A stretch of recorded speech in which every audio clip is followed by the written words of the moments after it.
નમસ્કાર મિત્રો, આજે આપણે એક એવી વનસ્પતિ વિશે વાત કરવાના છીએ જે ખજાનો છે. કોઈ પીલું કહે છે તો કોઈ આને વખડો તરીકે ઓળખે છે.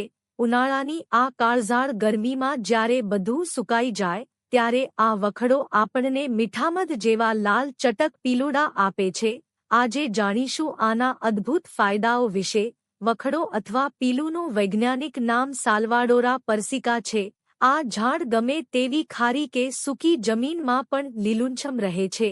આના પર આવતા નાના ગોળ ફળ એટલે કે પીલુડા, જે શરૂઆતમાં લીલા હોય છે અને પાકે ત્યારે લાલ કે રાતા થાય છે, તેનો સ્વાદ ગળ્યો અને સહેજ તીખો હોય છે. મિત્રો, આ ફળ શરીરને ઠંડક આપે છે. હવે વાત કરીએ આના સૌથી મોટા ફાયદાની. આ દુનિયાનું સૌથી બેસ્ટ કુદરતી ટૂથબ્રશ છે. આને જ મેસવાક કહેવામાં આવે છે.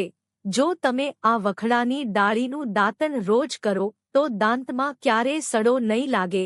આજે પણ ઘણી મોટી કંપનીઓ પેસ્ટ બનાવવા માટે આના અર્કનો ઉપયોગ કરે છે. આયુર્વેદમાં વખડાના પાનનો ઉપયોગ સાંધાના દુખાવા અને સોજા ઉતારવા માટે થાય છે. બીજમાંથી તેલ પણ કાઢવામાં આવે છે જે ઔષધીય ગુણોથી ભરપૂર હોય છે. તો મિત્રો, આવી અમૂલ્ય વનસ્પતિને બચાવવી એ આપણી જવાબદારી છે. તમારા વિસ્તારમાં આને શું કહેવાય છે અને શું તમે ક્યારેય પીલુડા ખાધા છે? કોમેન્ટમાં ચોક્કસ જણાવજો. જો આ માહિતી ગમી હોય તો વિડીયોને લાઇક કરજો અને શેર કરજો. ખેતી અને પ્રકૃતિની આવી જ વાતો માટે જોતા રહો ગ્રીન સંથલ. ધન્યવાદ.